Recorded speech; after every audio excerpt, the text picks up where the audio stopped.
Hi, I'm Jason. I'm an Army veteran with over 20 years firearms experience.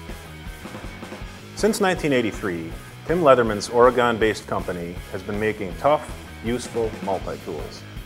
Like anything new, it took a while to catch on, but once it did, the Leatherman Multi-Tool following grew exponentially.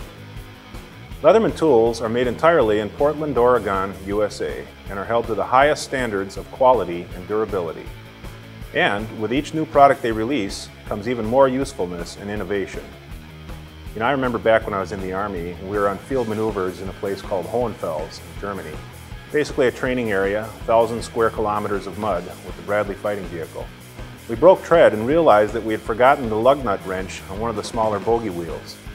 My friend John got out his trusty Leatherman pliers and slid some tent poles over each of the handles for leverage. Lo and behold, we were able to remove the lug nuts off the 33-ton vehicle. Now that was one tough and capable tool. It seems that whatever you throw at it, a Leatherman can handle the job. Take it from me, I know.